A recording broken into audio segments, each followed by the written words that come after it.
Hello there and welcome along to Hive Live Extra, your place for exclusive reaction and analysis following a big 3 points away from home as the Hornets beat Stoke City by 2-1.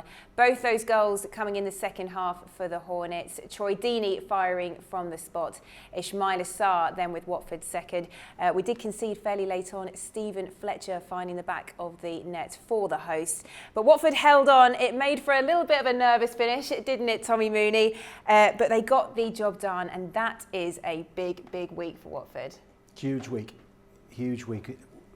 9 points in 6 days. And also the fact that they've gone away from home and won convincingly.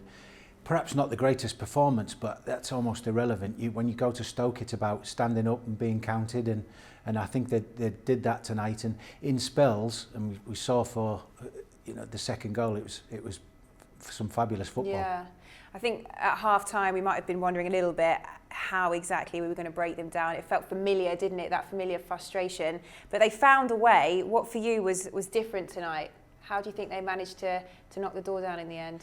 I think we always seem to be a different team when we score the first goal. It's almost like it's a little bit of relief and a bit of pressure off everybody's shoulders, and we go on to be a better team when we're leading by one goal, and then getting the second goal.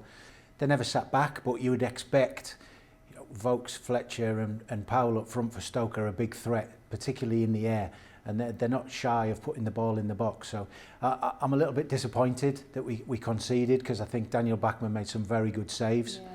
Yeah. Having said that, I don't think he touched the ball with his hands in the first half, but second half he kept us in the game. And then, obviously away from home, we know we haven't played well this season, but nevertheless we've scored 2 goals and got that 9 points in a week. We'll be analysing the game a little bit more in a moment or two, but time now to head pitchside to the Bet365 Stadium for some exclusive reaction right here on Hive Live Extra. Well, there's only one person we can really speak to after that massive victory. He provided us with the breakthrough from the spot, then followed it up with an assist. Our captain, Troy Deeney. Troy, I said it there, this feels like a massive win in what's been a massive week, but you tell us, is that the same word you would use to describe it?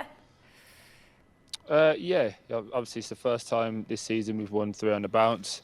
We have to keep growing and keep building. Look, playing against these teams, Stoke, and we've got Millwall coming up, it's not going to be a pleasant game of football where you're going to pop teams off. You have to roll your sleeves up and dig in, and that's what we did. First half we were really poor, but we didn't let a goal in and got to half-time, figured it out, and you saw the second half. Yeah, and it just feels like a big statement overall, to get 2 home victories here at Vicarage Road and then follow it up on the road, where, let's face it, wins have been few and far between. Did you feel that you did anything differently tonight as a side? Can you put your finger on what it was compared to other away performances, perhaps, where we haven't got the job done? I thought we were resolute, even though we all knew we were playing bad first half, and it wasn't a case of people going missing. Everyone rolled their sleeves up and was just defending corners manfully and making sure that we got in at half-time a level base. Second half, we knew we were going to take it to them. There was a lot of frustration, obviously, with the way the first half went, and we finally pressed a bit higher and attacked on the front foot, and a little bit of quality obviously got us the goals. Let's talk about the goals then, Troy. It was yourself providing that big breakthrough from the spots. Here in the studio, Tommy Mooney said that strike was even better than you normally do, and that's saying something, because we all know how capable you are from 12 yards out. But I think what was interesting, from an observational point of view, is you went slightly left. Was that intentional, or when you're hitting it that hard? I can't imagine you have much choice in it. I'm not sure. You tell us. No, there was a little bit of a measured finish, shall we say, because we spoke about it, and obviously if I was to go up and try and roll it into a corner and the keeper saved it, everyone's going to say, why don't you smash it down the middle like you've been doing? So I've been trying to do that, but the keeper obviously last week got a little bit close to it, so I just moved it to a side, because I know they're all going to stand now, and I think they're getting a bit of a shout from their managers that it's okay to stand, so I'm just moving it to a little bit to the left, and yeah, I'm hitting it pure, so why change it? Yeah, before we talk about their goal and perhaps how that made for a bit of an uncomfortable finish, we'll rewind quickly to the second goal, our second of this evening. It was such a great team goal. If you see a map of all the passes that built up to the finish, you of course got that final through ball, but everyone played their part, which I think it just felt quite apt, I suppose, in the last 3 games, because everyone's done their bit, haven't they, in the last 3 wins? Yeah, definitely. I thought that was some straight off the training ground. You see players dropping into holes, like the midfielders dropping into like where the fullback should be, and Clevs has obviously got the ball and played an early pass forward, and that's what the manager's been trying to create and recreate in a training facility. And thankfully we got it right, and Isma's given me the shout, so I don't even have to look, and I know that he's in there. And with his pace, he's always getting away from people, but you can't take away from what a finish that actually was. And just rewinding back, I think that Fletcher goal, it did make for a little bit of a nervous finish, certainly from us watching here in the studio. But on the pitch, you did manage to grind it out. You know, how much of that was down to the mentality, the winning mentality, I suppose, of this side now? Yeah, it was all about mentality. I think when they put on Fletcher, Vokes, they had Powell up there as well, and they were just going long. They've got the 2 at the back who are big boys as well, so they were just putting balls up, and it was always going to be uncomfortable. And the problem is, in this league, if you don't kill teams off when you have the opportunity, they're always going to have a 5-minute spell, and I thought that's what they had. They only have to win 1 header and they're in on goal, and you know they did that. I thought we tried to break up the play a little bit for their first goal, and we just maybe was a bit naive, could have took a bit of a foul. But ultimately we saw it through. I thought Craigie Cathcart did excellent when he came on, Ben Wilmot the same. But Chalobah was quality. He did all the ugly stuff that we needed, and we have to keep building on that. Yeah, we certainly do. So with that then, just looking ahead to Millwall, it's all about riding the crest of that winning wave now, isn't it? And following it up once more if you can. 4 wins out of 4, then we're really talking, aren't we? Yeah, we've got to, decompress, get this game out of the way now, debrief tomorrow, and understand that, we did all right, but this is just a start. We've made a lot of mistakes earlier on in the season, and we're just catching up really to where we should have been at the start of the season. But we have to beat Millwall. It's as simple as that. It's not going to be easy. They're a very good outfit, and it's always difficult when you play at the Den. But if we have the mentality we have at the moment and keep building on the quality, then we could be a real force in this league. Just finally, take us through the scenes in the dressing room. Did Xisco have his beloved Sweet Caroline pumping out at full time?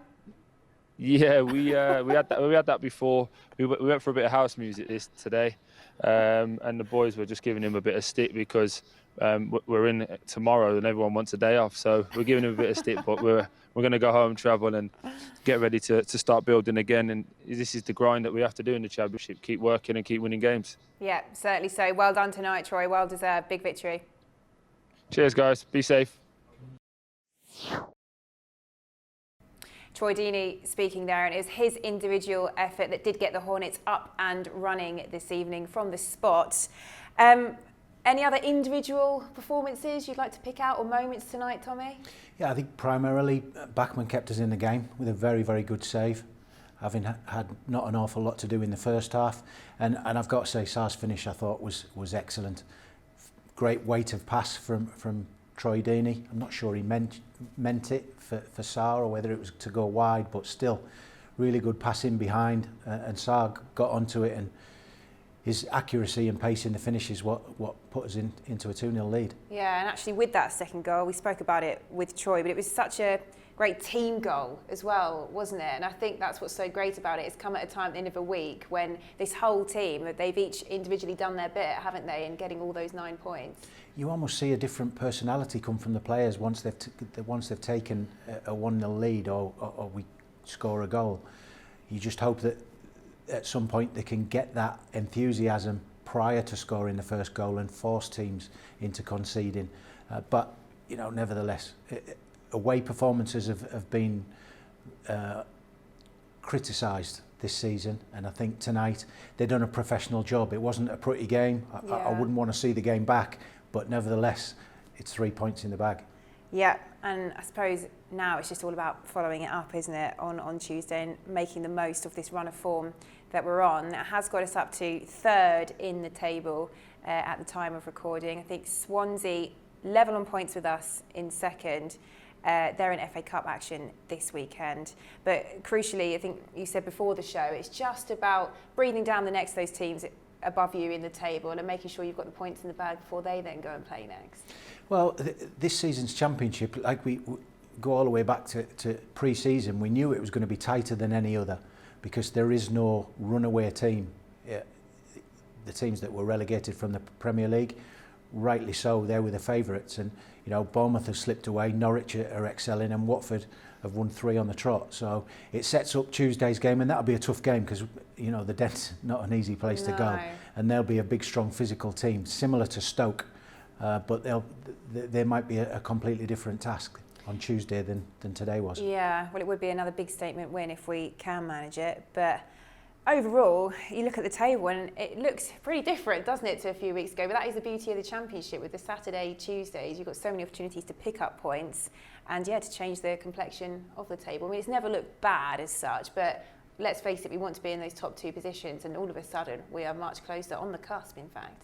Yeah, and I think you have to credit the coach as well. I think Xisco Munoz, you can see he's put a smile on faces, and you can see when the players score that it's relief. It's always a relief to score goals, whether you're a front player or not, but also players around. We see when Troy puts the penalty in tonight, you can see Chalobah's face. Yeah. You know, it's a relief for the players, and it's almost like they're starting to take on board. You know, this could really happen, and I think you've got to credit the head coach for that. We'll be back on Tuesday night to see if the Hornets can follow this up once more and make it 4 out of 4. That game at the Den, which was previously meant to be played towards the end of December, was postponed, but will be in action getting that one done on Tuesday night. So do note the earlier kick-off time, 7 o'clock. We'll be on air from 6 with a full hour of build-up. And a reminder, it's the only place that you can watch that game. So do make sure on Tuesday night you purchase your matchday pass from watfordfc.com/Hive Live, the only place you can watch full camera coverage as Watford look to continue their winning run in the Championship and climb further up the table. So Tommy, we look forward to seeing you again on Tuesday night, although I think you'll be on voice rest between now and then, won't you? I might need an ice bath, but I'll be ready for Tuesday. And we'll be ready too. We look forward to seeing you then. Good night.